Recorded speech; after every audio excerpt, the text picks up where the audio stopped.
मध्य प्रदेश की दतिया विधानसभा सीट पर होने वाला उपचुनाव अब पूरी तरह राजनीतिक प्रतिष्ठा की लड़ाई बन चुका है। टिकट को लेकर हुए विवाद और विरोध प्रदर्शन के बाद अब भारतीय जनता पार्टी एकजुटता का बड़ा संदेश देने की तैयारी कर रही है।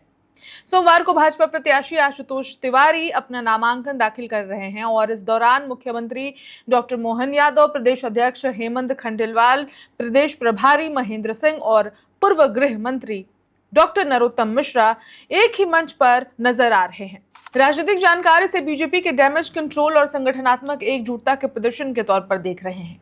दतिया में 13 जुलाई को भाजपा की विशाल जनसभा आयोजित हो रही है। इसके बाद पार्टी प्रत्याशी आशुतोष तिवारी शक्ति प्रदर्शन के साथ अपना नामांकन करा रहे हैं। इस जनसभा को मुख्यमंत्री मोहन यादव, प्रदेश अध्यक्ष हेमंत खंडेलवाल, प्रदेश प्रभारी महेंद्र सिंह और वरिष्ठ नेता डॉक्टर नरोत्तम मिश्रा समेत कई बड़े नेता संबोधित करेंगे। ये कार्यक्रम इसलिए भी खास माना जा रहा है क्योंकि टिकट घोषित होने के बाद पहली बार नरोत्तम मिश्रा और पार्टी का शीर्ष नेतृत्व सार्वजनिक मंच पर एक साथ दिखाई देगा। गौरतलब है कि दतिया से टिकट नहीं मिलने के बाद नरोत्तम मिश्रा के समर्थकों ने जोरदार विरोध प्रदर्शन किया था। कई जगह सड़क जाम हुई, नारेबाजी हुई और हंगामे की घटनाएं सामने आई थी। इसके बाद भाजपा के केंद्रीय और प्रदेश नेतृत्व ने सक्रिय होकर स्थिति को संभाला और कार्यकर्ताओं से संगठन के साथ खड़े रहने की अपील की। नामांकन से एक दिन पहले यानी कि 12 जुलाई को दतिया में भाजपा की महत्वपूर्ण कार्यकर्ता बैठक आयोजित की गई।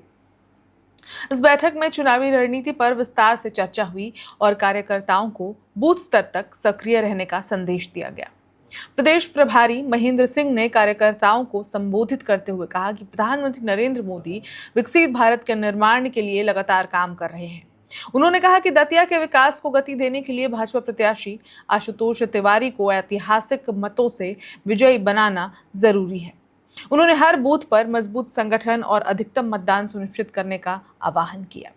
वहीं उप मुख्यमंत्री जगदीश देवड़ा ने कहा कि भाजपा में चुनाव कोई व्यक्ति नहीं बल्कि कमल का फूल लड़ता है। उन्होंने कहा कि पार्टी की सबसे बड़ी ताकत उसके समर्पित कार्यकर्ता हैं और कार्यकर्ताओं की मेहनत के दम पर ही भाजपा लगातार चुनाव जीत रही है। भाजपा प्रत्याशी आशुतोष तिवारी ने भी कार्यकर्ताओं से घर घर जाकर केंद्र और राज्य सरकार की योजनाओं को लोगों तक पहुंचाने की अपील की। उन्होंने विश्वास जताया कि संगठन के सहयोग और कार्यकर्ताओं की मेहनत से भाजपा दतिया में बड़ी जीत दर्ज करेगी। राजनीतिक विश्लेषकों का मानना है कि सोमवार का नामांकन केवल एक औपचारिक प्रक्रिया नहीं है बल्कि भाजपा के लिए एक बड़ा राजनीतिक संदेश भी होगा। पार्टी ये दिखाने की कोशिश करेगी कि शुरुआती नाराजगी और विरोध के बाद अब पूरा संगठन एकजुट होकर चुनाव मैदान में उतर चुका है। दतिया विधानसभा उपचुनाव के लिए 30 जुलाई को मतदान होगा, जबकि 3 अगस्त को मतगणना की जाएगी। ऐसे में आने वाले दिनों में चुनाव प्रचार और भी तेज होने की संभावना है। सभी दल अपनी पूरी ताकत झोंकने की तैयारी में है, लेकिन फिलहाल सबसे ज्यादा नजर भाजपा के शक्ति प्रदर्शन और उसके एकजुटता के संदेश पर टिकी हुई है। अब देखना होगा कि ये रणनीति चुनावी नतीजों में कितना असर दिखाती है। इस खबर में इतना ही। अपडेट्स के लिए देखते रहें one India Hindi. Subscribe to One India and never miss an update. Download the One India app now.